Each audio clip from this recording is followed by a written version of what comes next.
Kita ke informasi pertama pemirsa. Israel meluncurkan sejumlah serangan rudal ke ibu kota Tehran, Iran pada Sabtu siang ini. Menteri Pertahanan Israel, Israel Katz mengakui Israel telah melancarkan serangan pendahuluan terhadap Iran.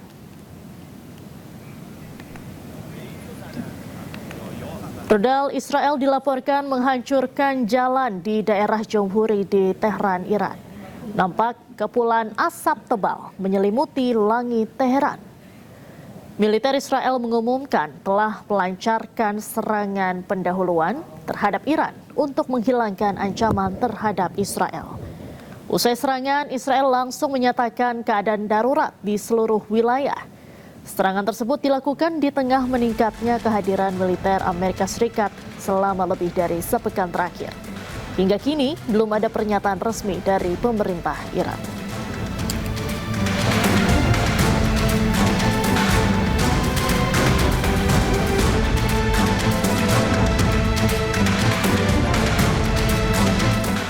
Situasi Timur Tengah kian memanas usai serangan Israel ke Iran Sabtu siang ini. Presiden Amerika Serikat Donald Trump menyatakan serangan gabungan Amerika Serikat Israel terhadap Iran bertujuan untuk menghilangkan ancaman nyata dari rezim Iran.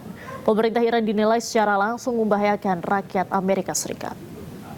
Short time ago, the United States military began major combat operations in Iran. Our objective is to defend the American people by eliminating imminent threats from the Iranian regime, a vicious group of very hard, terrible people. Its menacing activities directly endanger the United States, our troops, our bases overseas, and our allies throughout the world. For these reasons, the United States military is undertaking a massive and ongoing operation to prevent this very wicked, radical dictatorship from threatening America and our core national security interests. We are going to destroy their missiles and raise their missile industry to the ground. It will be totally, again, obliterated. We're going to annihilate their navy. We're going to ensure that the region's terrorist proxies can no longer destabilize the region or the world and attack our forces and no longer use their IEDs or roadside bombs, as they are sometimes called, to so gravely wound and kill thousands and thousands of people, including many Americans. And we will ensure that Iran does not obtain a nuclear weapon. It's a very simple message. They will never have a nuclear weapon. This regime will soon learn that no one should challenge the strength and might of the United States Armed Forces. Mengetahui informasi selengkapnya kita langsung bergabung dengan warga negara di Iran, Laini Lukman, dan ada pengamat hukum internasional Bapak Hikmahanto. Selamat sore Mbak Laini dan Prof. Hikmahanto. Selamat sore. Selamat sore, Mbak. Baik, kita ke Mbak Laini terlebih dahulu. Baik, saya mau ke Prof. Hikmahanto dulu. Prof, bagaimana Anda menilai eskalasi konflik yang terjadi saat ini? Ya, jadi eskalasi konflik ini kan bermula dari Israel melakukan serangan ke Iran dengan alasan dia melakukan serangan yang sifatnya preemptif. Preemptif ini sebelum dia diserang, dia menyerang dulu. Apa yang menjadi kekhawatiran dari Israel? Dugaan saya adalah senjata nuklir dari Iran yang mungkin akan digunakan ke Israel.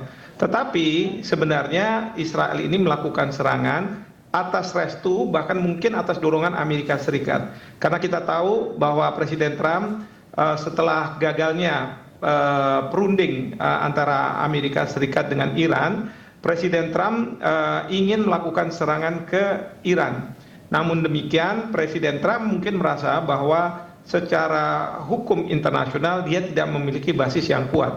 Oleh karena itu, dia meminta agar Israel melakukan serangan tersebut terlebih dahulu. Nanti kemudian sekarang sudah ada balasan dari Iran, dan atas dasar balasan Iran ini, Amerika Serikat punya perjanjian keamanan dengan pihak Israel, di mana serangan terhadap Israel berarti serangan terhadap Amerika Serikat. Dan oleh karenanya sekarang kita sudah menyaksikan bahwa Amerika Serikat sudah siap melakukan serangan, dan ini sudah dideklarasikan oleh Presiden Trump yang baru saja kita lihat barusan. Nah, jadi sekarang ini Iran diserang oleh Israel dan Amerika Serikat. Nah, sebagaimana disampaikan oleh Presiden Trump, tujuan dari serangan ini adalah rezim dari Iran yang dianggap sebagai rezim yang radikal dan kemudian tidak bersahabat dengan Amerika Serikat, dan beliau memulainya dari peristiwa penyanderaan dari warga negara Amerika Serikat, personel kedubes Amerika Serikat di Iran tahun 79, dan kemudian berbagai peristiwa yang dialami menurut Presiden Trump oleh Amerika Serikat maupun oleh dunia. Nah, setelah itu Presiden Trump juga mengatakan bahwa tujuan dari serangan ini adalah untuk menghilangkan kemampuan senjata nuklir Iran. Tetapi beliau juga mengatakan bahwa rezim yang ada sekarang ini harus sudah digantikan. Jadi selain memusnahkan kemampuan senjata nuklir dari Iran, Presiden Trump juga menginginkan agar di Iran terjadi pergantian kepemimpinan. Baik.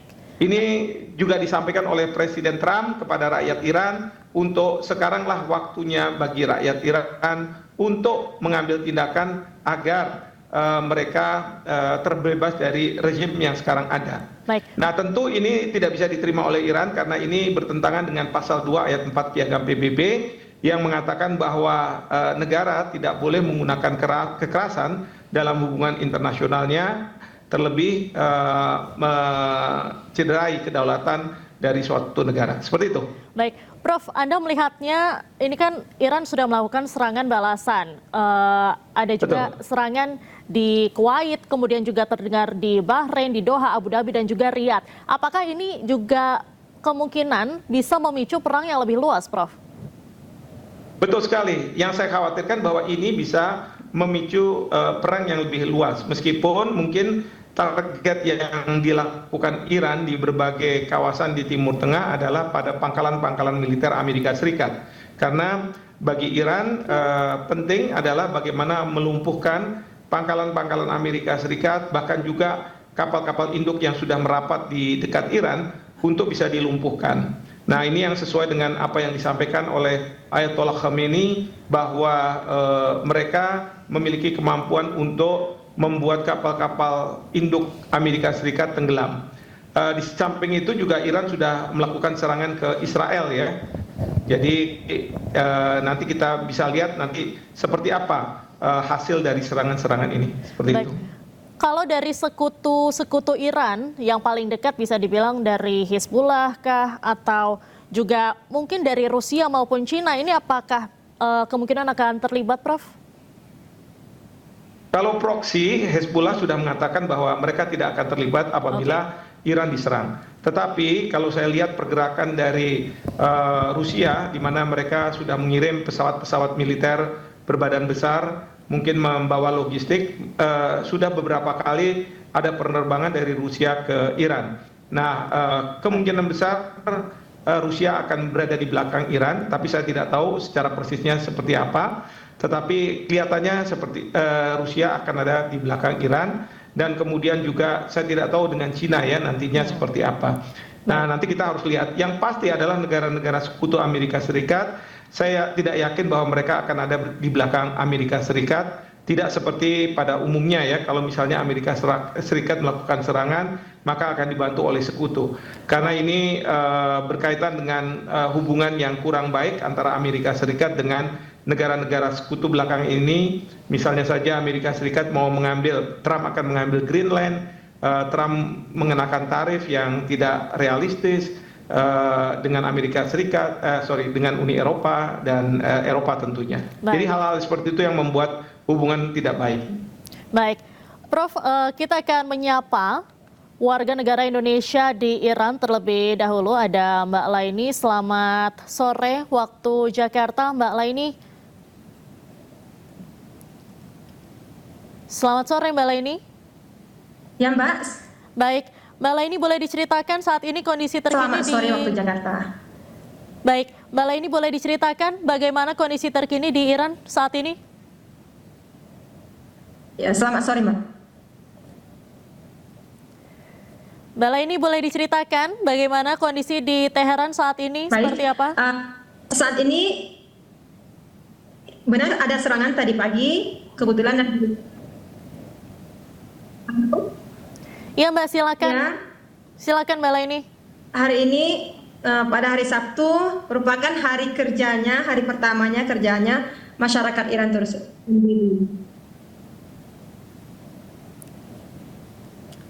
Baik. Baik, pemirsa nampaknya Halo? Halo. Baik, Mbak Laini silakan. Bagaimana? Dan hingga saat ini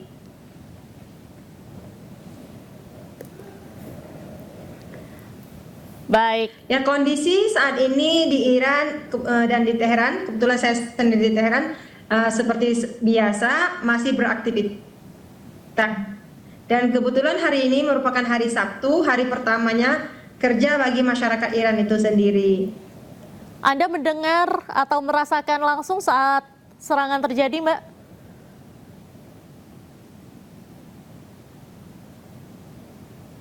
Mbak Laini? Tadi kebetulan hari Sabtu dan tiba-tiba ada ledakan dan kita semuanya mendengar dan kawan-kawan menghimbau bahwasanya untuk tidak keluar rumah gitu. Mungkin kebetulan kita hari ini ada aktivitas di luar karena ada himbauan dari KBRI sendiri dan jadi kita memutuskan untuk menetap di rumah pada hari ini. Baik, dari Kedubes sendiri apakah sudah ada informasi terkait Kita dengan sendiri evakuasi? merasakan getaran juga. Baik. Dari KBRI apakah sudah ada imbauan, Mbak Leni, untuk evakuasi? Ya, Kedubes tadi pagi langsung menginformasikan bahwasannya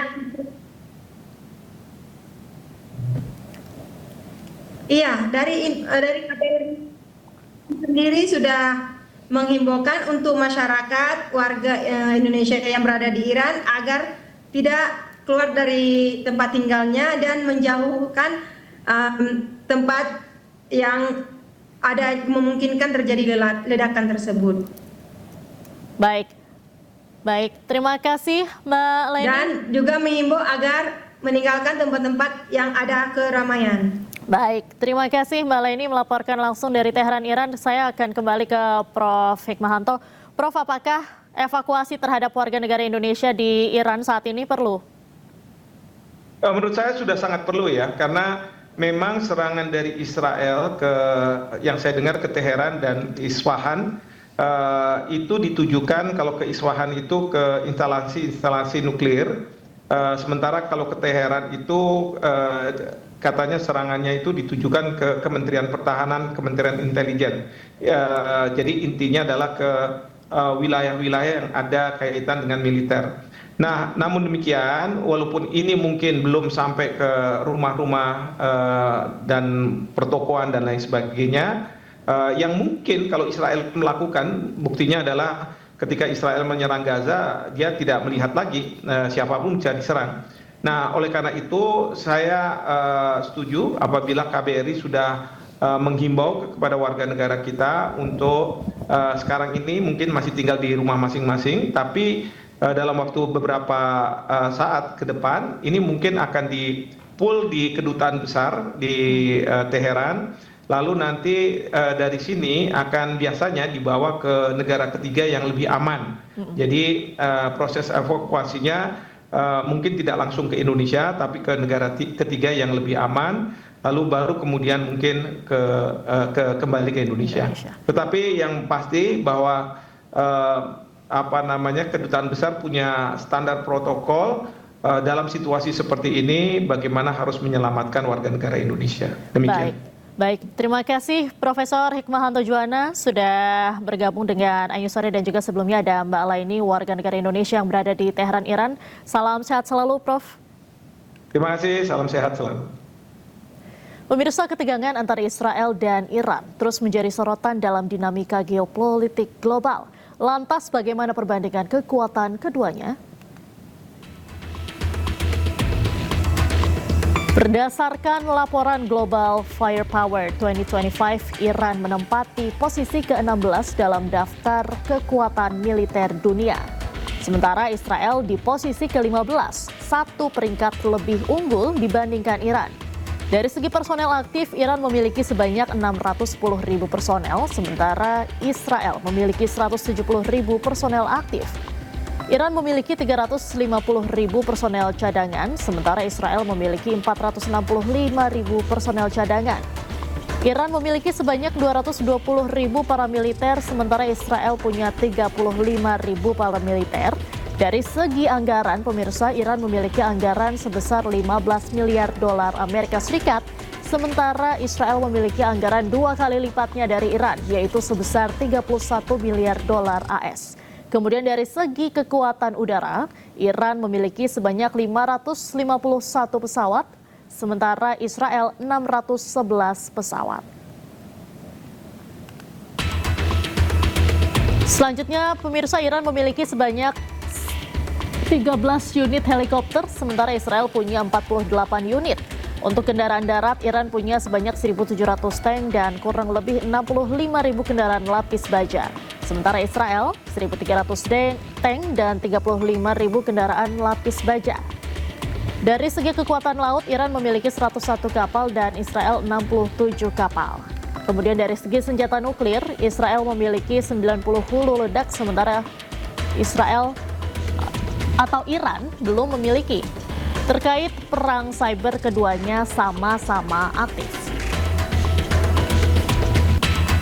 Berdasarkan perbandingan dapat disimpulkan, pemirsa, Israel unggul dalam teknologi, kekuatan udara, pertahanan, dan nuklir. Sementara Iran unggul dalam jumlah pasukan dan kendaraan darat. Israel siap untuk perang modern berbasis presisi teknologi, sementara Iran lebih siap untuk perang total, multiprong, dan asimetris. Anak Media News, sore pemirsa, puluhan kendaraan terjebak macet di kawasan Profesor Lato Menten, Grogol, Jakarta Barat. Kemacetan horor ini imbas dari penutupan jalan untuk pembangunan flyover Lato Menten. Kemacetan terjadi akibat proyek pembangunan.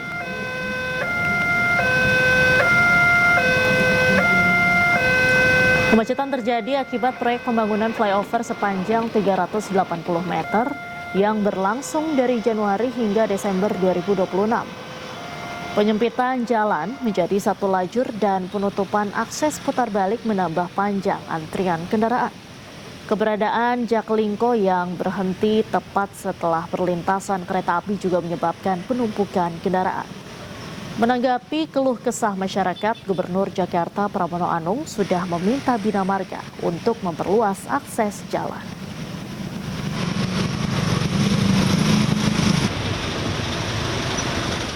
Mahasiswa Universitas Indonesia mengusir massa tandingan yang membela polisi saat berunjuk rasa di depan Mabes Polri Jakarta. Kondisi sempat memanas saat mahasiswa UI merebut spanduk dukungan mahasiswa yang dianggap massa bayaran. Ambil.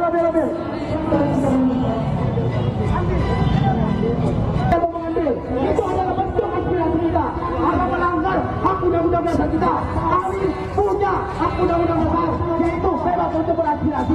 Dan itu kami. Abang dari mana? Unjuk rasa yang digelar Badan Eksekutif Mahasiswa Universitas Indonesia di Mabes Polri Jakarta diwarnai ketegangan. Muncul massa tandingan dari kalangan mahasiswa yang mendukung polisi. Mereka membentangkan spanduk bertuliskan Aliansi Mahasiswa Peduli Kepolisian. Kehadiran mereka pun ditertawakan mahasiswa UI karena dianggap massa bayaran. Ya juga Pak, kita berfokus untuk menyampaikan aspirasi. Semangat. Mahasiswa UI kemudian mengambil spanduk-spanduk tersebut lalu mengusir mereka dari lokasi demo. Di tengah ketegangan tersebut, Polwan berusaha menengahi agar tidak terjadi perkelahian. Unjuk rasa ini terkait kasus kematian pelajar di Tual, Maluku karena dianiaya oknum anggota BRIMOB. Mereka menyuarakan sejumlah poin tuntutan. Di antaranya mendesak hukuman pidana seberat-beratnya terhadap pelaku yakni Bribda Mesias, kemudian mendesak pencopotan Listio Sigit Prabowo dari jabatan Kapolri. Namun demo kali ini cukup berbeda dari biasanya karena polisi yang mengamankan aksi mengenakan peci dan sorban putih. Dari Jakarta, tim liputan Anyus melaporkan.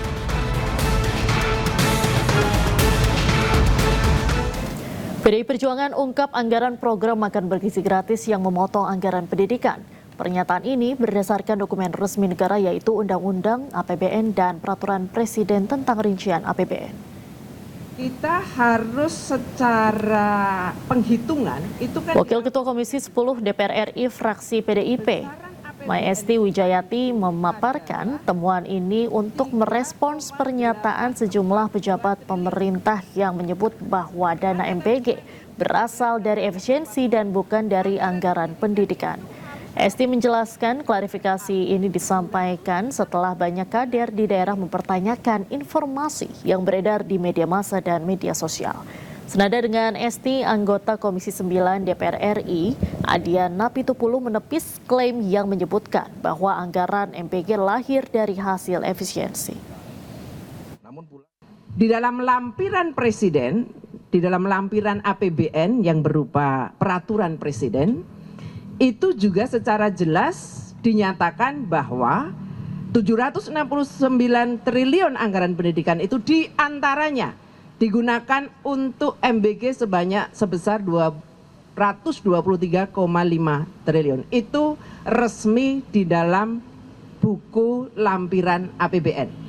Nah, karena di bawah sudah mulai muncul pertanyaan-pertanyaan itu, maka kiranya kami juga perlu menjelaskan secara terbuka supaya kita sebagai apalagi ini PDI Perjuangan itu dan kami juga sebagian ini dari Poksi 10 DPR RI, tentu kami ingin menjelaskan secara lebih gamblang kepada masyarakat luas termasuk kepada para kader PDI Perjuangan untuk menyampaikan kebenaran sesuai dengan data-data yang ada di dalam APBN.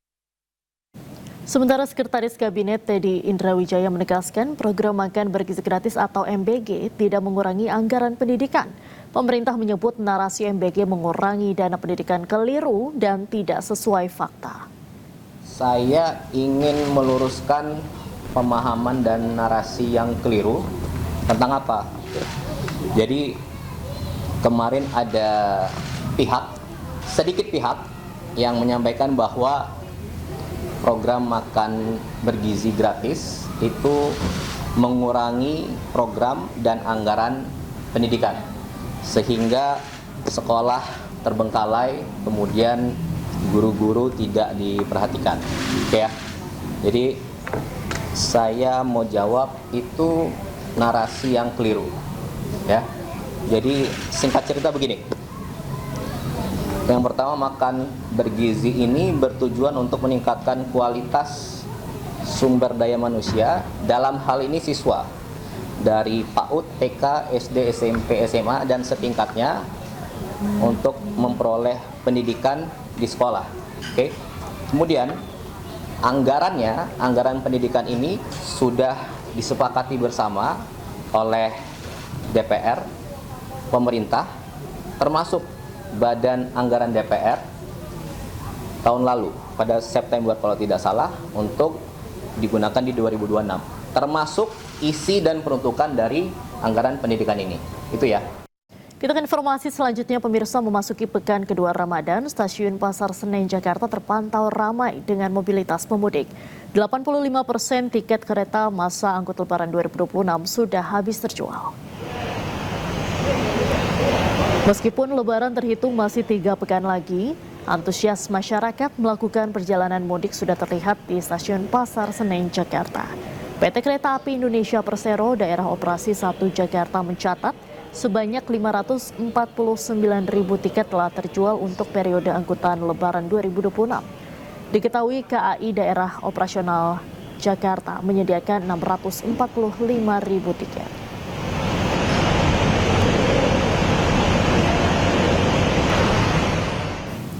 Menjelang masa mudik Lebaran, sejumlah persiapan mulai dilakukan oleh pengelola Terminal Bus Pulau Gebang, Jakarta Timur. Salah satunya pelayanan tiket sudah bisa dipekan. Dan berikut laporan rekan Ahmad Muharli. Pemirsa, guna memberikan pelayanan bagi para pemudik khususnya mendekati masa angkutan mudik Lebaran tahun 2026, pihak pengelola Terminal Pulau Gebang, Jakarta Timur ini sudah mulai membuka atau memberlakukan pemesanan tiket bagi para masyarakat yang akan melakukan perjalanan mudik. Tiket yang mana sudah bisa dipesan jauh-jauh hari, mulai dari hari ini khususnya, yang mana tadi kami sempat berbincang dengan pihak pengelola, yang mana pihak pengelola menghimbau bagi para pemudik yang akan melakukan perjalanan ini agar memesan tiket jauh-jauh hari untuk menghindari kehabisan tiket, kemudian untuk menghindari naiknya harga tiket yang semakin tinggi, terlebih jika mendekati waktu masa Lebaran. Dan untuk persiapan juga mulai dilakukan nantinya oleh pihak pengelola Terminal Pulau Gebang, diantaranya yaitu kesiapan membuka sejumlah pos, yaitu posko terpadu yang nantinya akan diterjunkan sejumlah personil gabungan dari TNI Polri, kemudian Satpol PP, kemudian nanti juga ada pos kesehatan dan juga pos keamanan untuk menjaga kelancaran para pemudik yang melakukan perjalanan mudik di Terminal Pulau Gebang ini. Dan kemudian selain itu juga untuk kesiapan dan juga persiapan, Terminal Pulau Gebang juga nantinya akan memberlakukan ramcek begitu untuk melakukan pengecekan terhadap seluruh armada yang akan diberangkatkan atau melakukan perjalanan jarak jauh untuk memastikan jika kendaraan mereka ini aman untuk digunakan dalam perjalanan jarak jauh. Kemudian juga untuk pemeriksaan tes urin kepada para supir, dan juga hal ini tentunya untuk memastikan keamanan perjalanan bagi para pemudik agar selamat sampai dengan tiba di kampung halamannya mereka masing-masing. Dari Jakarta, Muharlin Muhammad Hoirudin, iNews melaporkan. Pemirsa, kantor Kesyah Bandaran dan Otoritas Pelabuhan Kelas 1 Banten menyiapkan sebanyak 81 unit kapal untuk melayani arus mudik pada angkutan Lebaran tahun 2026. 81 unit kapal akan terbagi di 4 pelabuhan.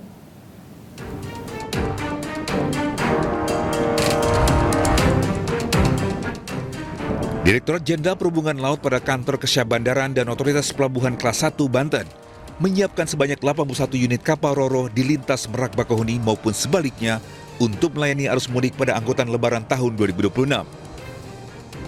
81 unit kapal akan terbagi di 4 pelabuhan, yaitu Pelabuhan Penyeberangan Merak, Pelabuhan Pelindo Regional 2 Banten Ciwandan, Pelabuhan Bandar Bakau Jaya Bojonegara, dan Pelabuhan Krakatau Bandar Samudra. Untuk di Pelabuhan Penyeberangan Merak sebanyak 52 unit kapal, di Pelabuhan Pelindo Regional 2 Banten Ciwandan sebanyak 13 unit kapal, di Pelabuhan Bandar Bakau Jaya sebanyak 14 unit kapal, dan Pelabuhan Krakatau Bandar Samudra sebanyak 2 unit kapal. Pemerintah menyiapkan ini dan memastikan bahwa kapasitas ruang muat dapat mengangkut semua kendaraan-kendaraan yang akan melaksanakan Lebaran pada tahun 2026 ini. Dengan adanya tambahan pengoperasian kapal untuk angkutan Lebaran tahun ini dibandingkan pada angkutan Lebaran tahun kemarin, diharapkan dapat memaksimalkan muatan daya angkut bagi para pemudik baik untuk penumpang maupun kendaraan. Dari Cilegon, Banten, Iskandar Nasution, iNews melaporkan.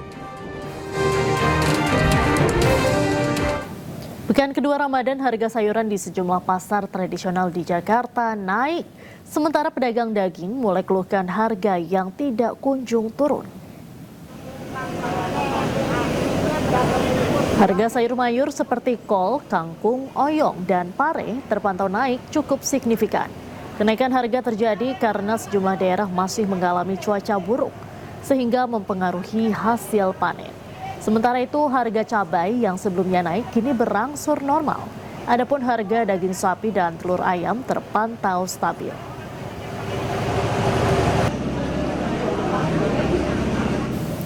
Harga sejumlah bahan pokok di Pasar Semarang terpantau stabil. Kenaikan hanya untuk harga cabai, sementara harga daging ayam turun.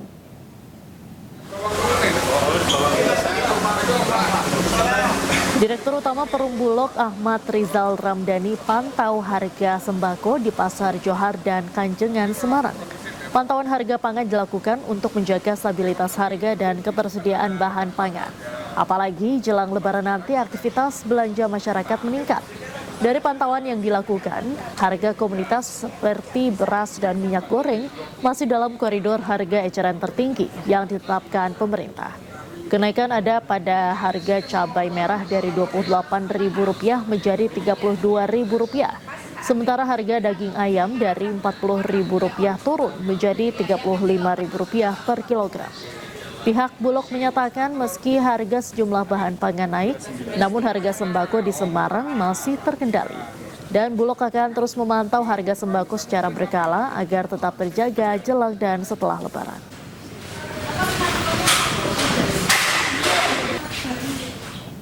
Harga daging sapi hingga kini belum menunjukkan tanda-tanda turun, pemirsa. Di Purwakarta, Jawa Barat, harga daging sapi tak bergerak dari angka Rp140.000 per kilogram.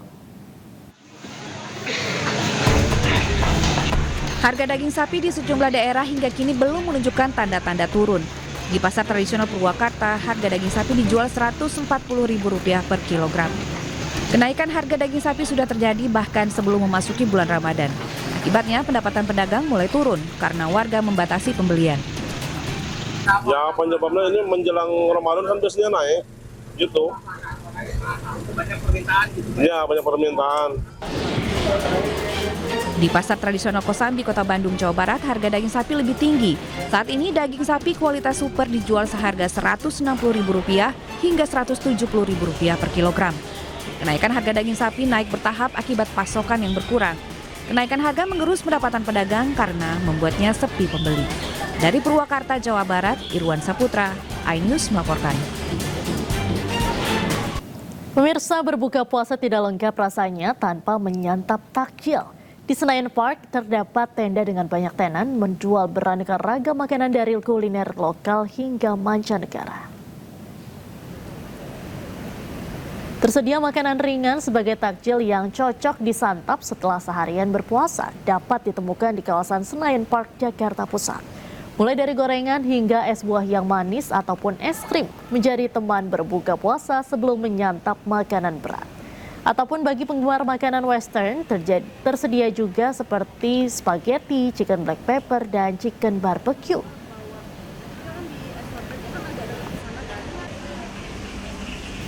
Dan seperti apa keseruan ngabuburit berburu takjil di sana, kita langsung bergabung dengan jurnalis iNews Ismalia Meidasari yang berada di kawasan Senayan, Jakarta.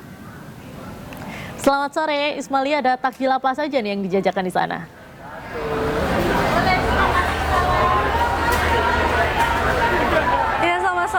Diandra dan juga pemirsa, saat ini saya berada di Senayan Park dan kalau ditanya ada takjil apa aja, di sini beragam takjil banyak sekali, mulai dari takjil lokal atau makanan lokal maupun juga mancanegara. Saya bersama juru kamera saya Rama Romadona akan memperlihatkan bagaimana kondisi di tempat kami melaporkan. Ada takjil apa aja, ini bisa dilihat Diandra. Tadi saya bilang ada makanan lokal, di sini ada es teler creamy. Ini biasanya disukai para cewek-cewek seperti itu ya, karena biasanya berbuka ini afdolnya berbuka dengan yang manis, karena kalau misalnya berbuka dengan manis ini bisa langsung bertenaga seperti itu ya Diandra. Ini bisa dilihat juga di layar televisi Anda, Diandra, ada es teler dan juga ada juga selain makanan lokal, ini ada juga makanan mancanegara seperti mac and cheese. Ini bisa dilihat di layar televisi Anda, ada berbagai macam menu mulai dari burrito, black pepper chicken, ada salted egg salmon skin dan masih banyak lainnya. Dan bisa dilihat ini mereka di sini juga memperlihatkan bagaimana cara membuatnya seperti itu. Bisa dilihat nantinya di sana saya akan mengajak Diandra dan juga pemirsa untuk melihat bagaimana keseruan melihat mac and cheese saya seperti itu, karena tadi saya juga kebetulan sudah pesan Diandra untuk berbuka nanti. Saya akan memperlihatkan. Nah, di sini bisa dilihat Diandra ada keju yang sedang dibakar. Nah, ini sebagai informasi saja Diandra, ini kejunya merupakan keju asli dari Italia bernama Grana Padano. Jadi kejunya ini di-torch atau dibakar, lalu nanti kejunya ini lumer dan disatukan oleh makaroni dan juga daging asap yang nantinya bisa disatukan dan menjadi mac and cheese. Ada berbagai pilihan menu juga. Mac and cheese-nya bisa diberi bumbu barbecue ataupun juga black pepper. Nanti bisa Diandra dan juga pemirsa pilih di sini sesukanya, sesuai dengan seleranya. Ini bisa dilihat ditorch seperti itu, dibakar, karena nanti kejunya akan lumer dan akan membalut setiap makaroni yang nantinya akan disajikan. Nah, ini tadi saya juga sudah pesan makaroni di sini. Selain itu juga ada banyak makanan-makanan lain seperti itu, Diandra, selain mac and cheese dan es teler yang tadi saya sudah perlihatkan kepada Diandra dan juga pemirsa. Nah, ini tadi saya sudah pesan, ini bisa dilihat juga Diandra betapa menggiurkannya mac and cheese ini untuk disantap untuk berbuka puasa tadi. Ini saya sudah pesan. Nah, ini saya tadi sudah pesan mac and cheese black pepper. Ini juga kemasannya sangat cantik sekali, lucu sekali, juga sangat gampang untuk dimakan seperti itu, Diandra. Di sini di atasnya ada daging, nanti di bawahnya ada makaroni yang sudah dibalut oleh keju Grana Padano asli Italia. Jadi nggak perlu jauh-jauh, Diandra dan juga pemirsa, kalau mau menikmati keju asli Italia bisa langsung ke Senayan Park aja seperti itu. Nah, beralih dari mac and cheese, di sebelahnya ada ice sorbet. Jadi ice sorbet ini berasal dari buah-buahan asli yang langsung nanti disajikan dan juga langsung dibekukan. Tadi saya juga sudah pesan, di sini ada berbagai rasa, ada rasa blueberry, rasa leci, rasa semangka dan juga rasa kiwi. Nah, ini sudah saya pegang juga. Di sini ada nanti makanan asin dan juga nanti ini saya berbuka bersama dengan es krim yang sangat segar sekali. Saya pesan tadi rasa kiwi dan juga rasa semangka. Ini toppingnya juga banyak, Diandra. Ada juga leci, ada juga anggur, dan juga ada lainnya. Dan ini bisa dilihat juga, Diandra, bagaimana pembuatan sorbetnya.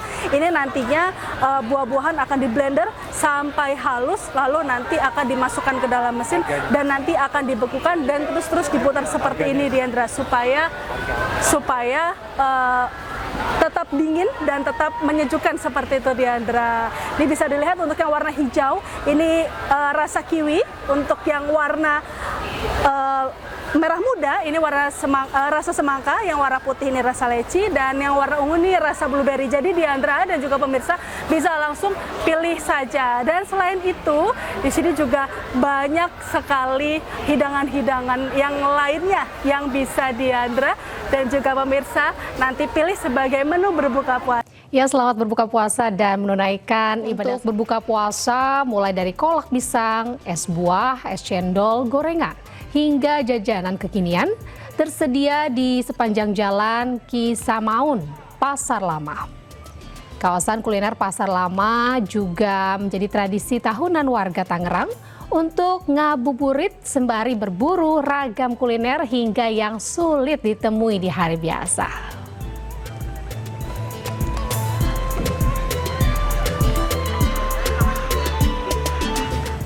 Dan seperti apa nikmatnya hidangan berbuka puasa di kawasan Pasar Lama Tangerang, Banten? Kita langsung bergabung dengan jurnalis Ayu Salam Pulungan di sana. Ya, Salam Pulungan, ada menu apa saja nih untuk Anda saat ini untuk berbuka puasa? Jadinya beli apa, Salam?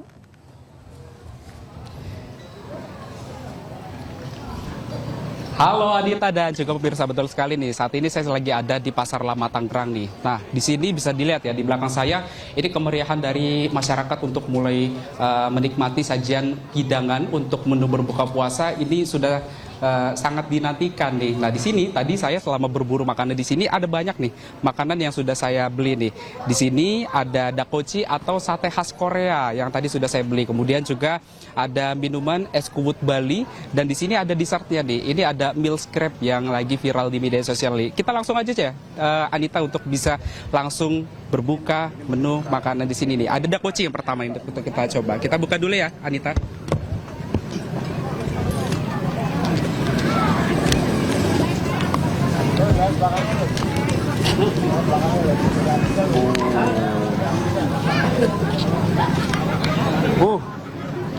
Bisa dilihat nih Anita nih gimana nih.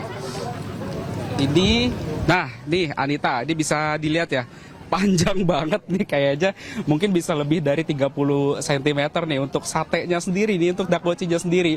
Nah, di sini ini satenya terdiri dari daging ayam, kemudian juga ada seikoro yang dipotong secara dadu nih kalau Anita dan juga pemirsa lihat di layar televisi.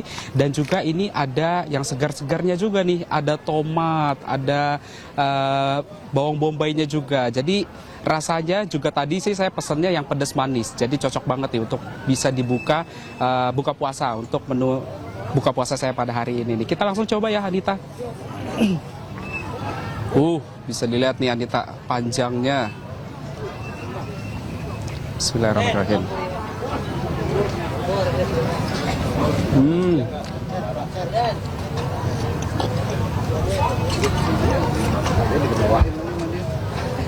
Potongan ayamnya nih empuk ya, jadi ketika digigit juga langsung bisa dikunyahnya juga mudah dan enak juga rasanya, ada pedas, ada manisnya juga.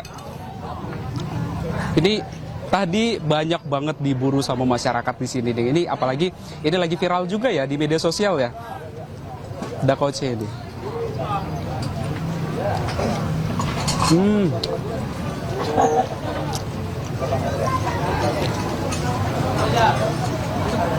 Enak banget Anita, mungkin ini bisa jadi rekomendasi juga nih buat Anita dan juga pemirsa yang ingin mencoba gimana rasanya untuk sajian-sajian kuliner lain. Mungkin bosan ya untuk buka puasa pakai gorengan, pakai menu-menu yang lainnya. Ini bisa menjadi pilihan yang tepat ya untuk menu berbuka puasa. Apalagi di sini juga ramai banget nih. Bisa buka puasa bareng sama teman-teman ataupun juga bisa berbuka bersama juga untuk menu bukbernya bersama dengan keluarga ataupun juga teman-teman. Ini bisa langsung datang ke Pasar Lama. Nah, ini tadi juga saya sudah beli dari bolu pisang nih. Kita langsung coba aja kali ya. Bentuknya enak banget sih kayaknya nih. Kita langsung coba cicipin ya, Anita.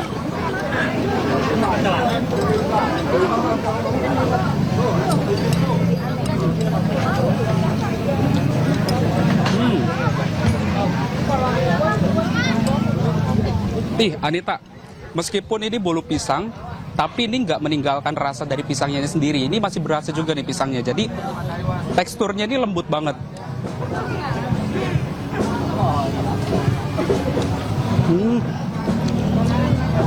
Enak banget. Ini bisa jadi pilihan yang tepat juga nih untuk menu dessert buat buka puasa. Nah, di sebelah sini juga ada bintang tamunya juga nih. Ini salah satu bintang tamu juga nih. Ini ada Milk Crepes. Bisa dilihat ya Anita dan juga pemirsa, ini blueberry-nya sendiri ini juga sudah mulai lumer nih sampai ke bawah nih. Ini tadi Anita, ini bisa kita sampaikan juga nih. Tadi selama menunggu waktu berbuka puasa saya sempat iseng nih. Ini berapa sih kira-kira layernya ini sendiri, ada berapa lapis nih. Ternyata setelah saya hitung ini ada 15 lapisan. Nah, ini walaupun meskipun tebal ya ukurannya, tapi ini lembut. Lembut banget nih.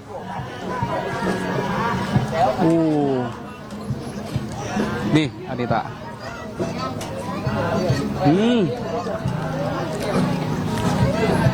Enak banget Anita. Nih, bisa kita potong lagi ya. Satu potong lagi satu.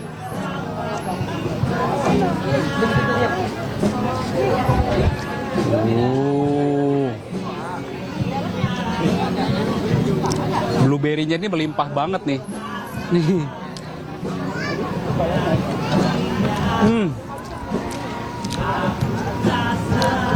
Untuk Anita dan juga pemirsa yang mungkin pecinta blueberry ini cocok banget nih untuk dijadikan sebagai dessert, apalagi untuk manisan-manisan. Bosan mungkin ya untuk menu-menu lainnya, manisan kayak es teler atau es cincau ataupun juga es lainnya, ataupun kue-kue basah begitu, yang kue-kue tradisional. Nah ini Milk Crepes ini bisa menjadi pilihan yang tepat nih. Enak banget ini. Ini menggugah cita rasa juga sih ini.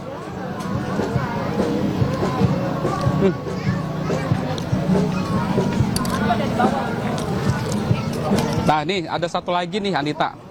Ini tadi saya beli es kuut Bali. Es kuut Bali ini memang terkenal di Bali dengan cita rasa yang manis, terus juga ada rasa asamnya juga, dan juga rasa segarnya, dan juga ada rasa gurihnya juga. Rasa gurihnya ini karena ada potongan kelapa muda di dalamnya. Kita langsung coba aja ya untuk cicipin nih.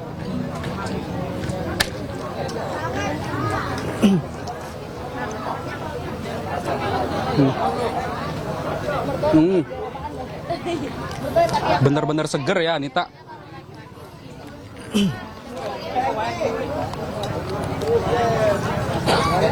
Cocok banget nih. Buka puasa menunya ada pedas, ada manisnya juga. Kemudian minumannya ini ada rasa manis, ada rasa gurihnya juga, kemudian juga ada rasa asamnya dan juga segarnya.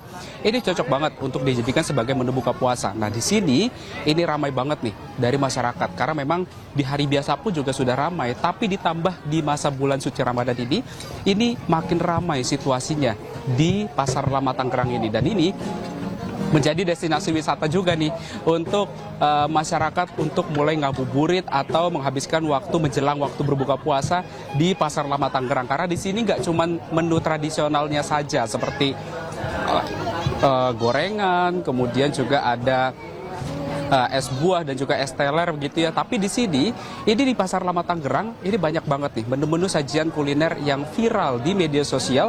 Bahkan Pasar Lama Tangerang ini menjadi magnet untuk berburu takjil yang kekinian nih. Seperti ini nih, ada dakochi dan juga ada milk crepes yang paling banyak diburu oleh unik-unik, unik-unik, menarik sekali dan terlihat lezat ya Salam ya. Selamat menikmati buka puasanya. Terima kasih atas laporan Anda dari Pasar Lama Tangerang, Banten. Selamat bertugas kembali, salam Pulungan. Nih guys ya, nih platnya nih guys, liatin aja nih ya platnya, liatin muka-mukanya. Seorang ibu rumah tangga terlibat keributan dengan kawanan penagih hutang di Cengkareng, Jakarta Barat. Kawanan penagih hutang tersebut hendak merampas sepeda motor korban dengan dalih belum lunas cicilan.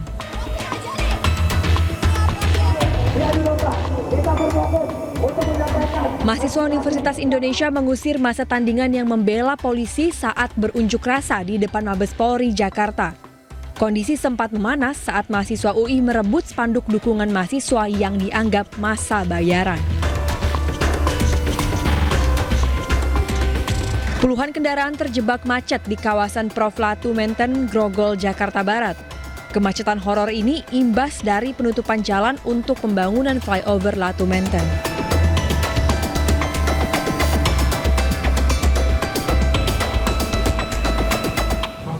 Pemirsa, Wakil Menteri Dalam Negeri dan Sekjen Partai Golkar menegur Gubernur Kalimantan Timur Rudy Masyud yang melakukan pengadaan mobil senilai 8,5 miliar rupiah. Sebelumnya Rudy menyebut pengadaan mobil dilakukan sesuai dengan aturan untuk menjaga marwah Kaltim.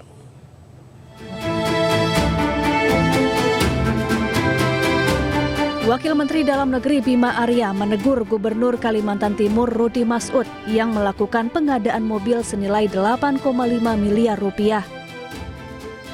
Bima Arya meminta sebaiknya Rudy Masyud tidak perlu membeli mobil dengan harga berlebihan.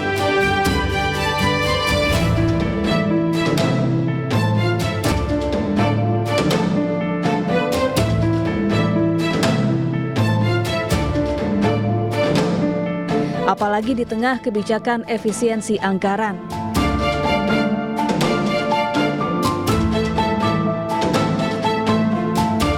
Sementara itu, Sekjen Partai Golkar Muhammad Sarmuji menyebut pihaknya sudah meminta keterangan Rudy Masyud dan meminta Rudy agar lebih mendengarkan suara publik.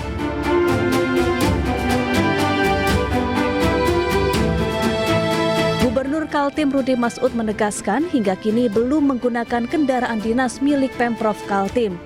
Ia mengaku masih menggunakan mobil pribadi saat beraktivitas. Ia pun menyebut pengadaan dilakukan sesuai aturan untuk menjaga marwah Kaltim. Sampai hari ini Pemprov Kaltim belum menyediakan kami mobil untuk di Kalimantan Timur.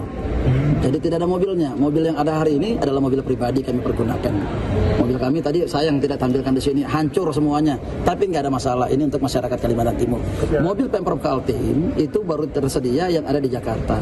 Di Jakarta kenapa di Jakarta? Pertama adalah untuk melaksanakan kegiatan-kegiatan menunjang kegiatan-kegiatan kepala daerah. Kalimantan Timur adalah ibu kota Nusantara. Kalimantan Timur adalah miniatur daripada Indonesia. Tamu daripada Kalimantan Timur itu bukan hanya kepala daerah se-Indonesia, tetapi juga adalah dari global. Masa iya kepala daerahnya pakai mobilnya ala kadarnya? Jangan dong. Iya kan, jaga dong marwahnya Kaltim. Ini marwahnya Kaltim, marwahnya masyarakat Kalimantan Timur. Sebelumnya, Sekretaris Daerah Kaltim Sri Wahyuni menjelaskan kendaraan operasional jenis tertentu dibutuhkan untuk menjangkau wilayah Kaltim yang luas dan ekstrim. Dari Samarinda, Kalimantan Timur, Ardi Wirya, iNews melaporkan.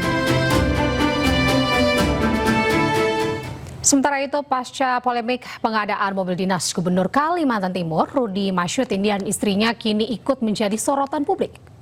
Ini pohon harapan yang ditulis. Istri Gubernur Kalimantan Timur, yakni Syarifah Suraidah, turut mengundang perhatian warganya.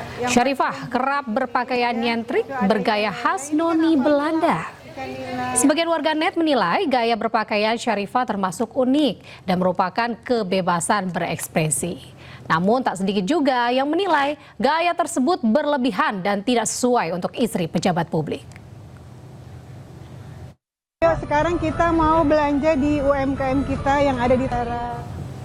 Pemirsa, terdakwa kasus dugaan penghasutan berujung demo ricuh, Del Pedro Marhayani ini dituntut 2 tahun penjara oleh jaksa penuntut umum. Tuntutan ini dibacakan JPU di hadapan majelis hakim pada sidang pembacaan tuntutan pada Jumat siang. Selain Del Pedro, 3 terdakwa lain yakni Syah dan Hussein, Mujafar Salim dan Khairio Anhar juga dituntut pidana 2 tahun penjara. Dalam tuntutannya, jaksa menilai para terdakwa telah melakukan penghasutan melalui media sosial hingga berdampak pada demo ricuh Agustus lalu. Merespon tuntutan JPU, para terdakwa akan menyampaikan pledoi pada 2 Maret mendatang. Tuntutan dari kejaksaan tidak mencerminkan fakta dalam proses persidangan. Fakta proses persidangan jelas menerangkan bahwa saksi anak, bahkan juga beberapa ahli menyatakan bahwa tidak bisa kerusuhan di dalam peristiwa Agustus dibebankan terhadap satu faktor saja. Itu pertama keterangan dari ahli. Berikut dari saksi anak dan juga para pendemo menyatakan bahwa tidak ada yang terhasut oleh konten-konten kami. Nah, dalam kesimpulan tersebut kami memandang bahwa tuntutan yang diberikan oleh kejaksaan tadi tidak menggambarkan cerminan dari proses persidangan yang ada dan mengaburkan fakta utama persidangan dan mengaburkan tujuan utama dari pengungkapan kerusuhan Agustus lalu, begitu. Kita beralih ke informasi selanjutnya, pemirsa. Banjir terjang kawasan industri Candi Ngalian, Semarang, Jawa Tengah. Sejumlah kendaraan ikut terendam banjir, bahkan sebuah sepeda motor hampir terbawa arus banjir.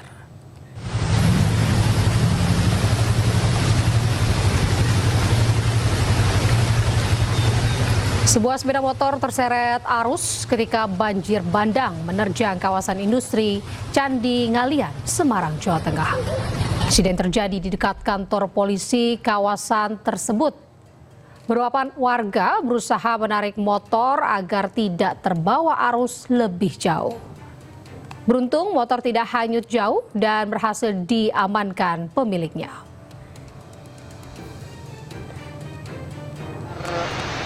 Kawasan KID. Selain sepeda motor, sejumlah mobil juga ikut terendam banjir. Titik banjir paling parah berada di sekitar kantor polisi atau Blok 8 kawasan industri Candi. Selain faktor hujan ekstrim, banjir diduga disebabkan pendangkalan sungai di sekitar kawasan tersebut. Curah hujan tinggi dan sistem drainase yang kurang optimal diduga mempercepat terjadinya banjir. Tidak ada korban jiwa maupun kerusakan yang terjadi.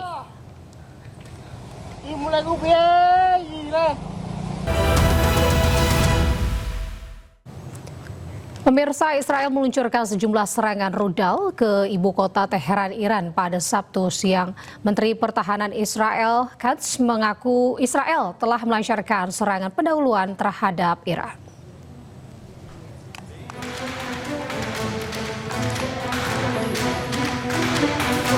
Rudal Israel dilaporkan menghancurkan jalan di daerah Jamhuri di Teheran, Iran. Nampak kepulan asap tebal menyelimuti langit Teheran.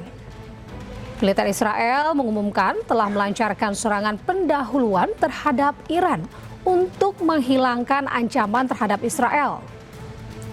Usai serangan, Israel langsung menyatakan keadaan darurat di seluruh wilayah. Serangan tersebut dilakukan di tengah meningkatnya kehadiran militer Amerika Serikat selama lebih dari sepekan terakhir. Hingga kini belum ada pernyataan resmi dari pemerintah Iran.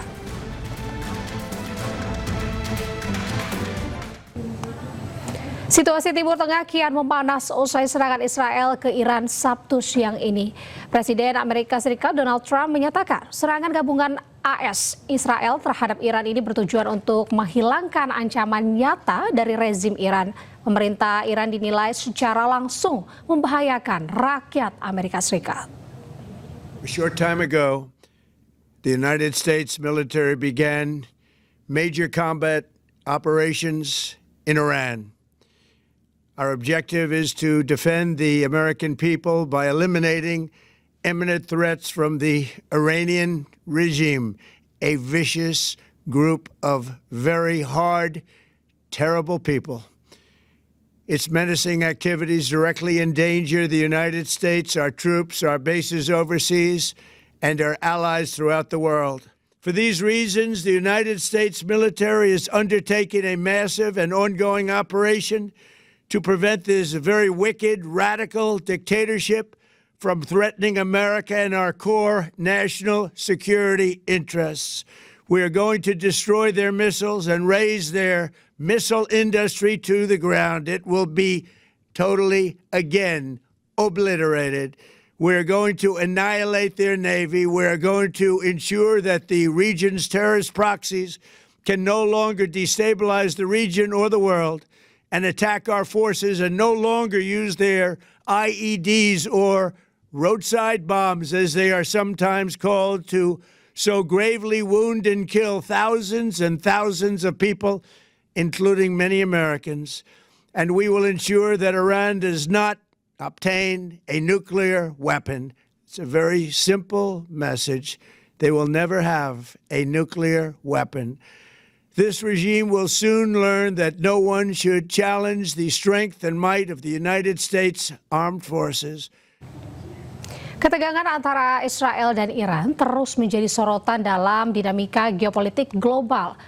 Lantas, bagaimana perbandingan kekuatan keduanya?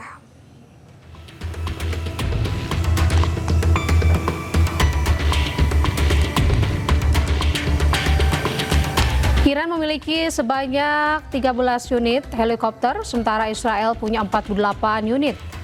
Untuk kendaraan darat, Iran punya sebanyak 1.700 tank dan kurang lebih 65.000 kendaraan lapis baja. Sementara Israel 1.300 tank dan 35.000 kendaraan lapis baja. Dari segi kekuatan laut, Iran memiliki 101 kapal dan Israel 67 kapal. Dari segi senjata nuklir, Israel memiliki 90 hulu ledak, sementara Israel belum memiliki. Terkait perang siber, keduanya sama-sama aktif. Berdasarkan perbandingan, dapat disimpulkan Israel unggul dalam teknologi kekuatan udara, pertahanan, dan nuklir. Iran unggul dalam jumlah pasukan dan kendaraan darat. Israel siap untuk perang modern berbasis presisi teknologi. Sementara Iran lebih siap untuk perang total, multi-pronged, dan asimetris.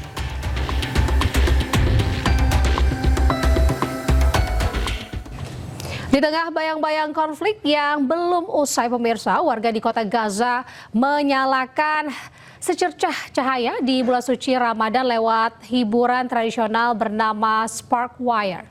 Pertunjukan cahaya sederhana ini namun penuh makna, menjadi simbol harapan dan juga pesan kepada dunia. Dan pemirsa, usai sudah kebersamaan kita dalam Ayus sore hari ini, temukan informasi-informasi terbaru lainnya di www.ayus.id. Cuplikan tayangan berita Ayus dapat Anda saksikan di kanal YouTube @officialayus. Dan jangan lupa pemirsa, saksikan Ayusroom sesaat lagi bersama rekan saya, Diandra Mukti. Update terus informasi terbaru Anda dan siapkan 3 botol air mineral yang setara 2 liter air untuk 1 hari penuh kesejukan. Saya Anita Dewi pamit undur diri, selamat beraktivitas, sampai jumpa.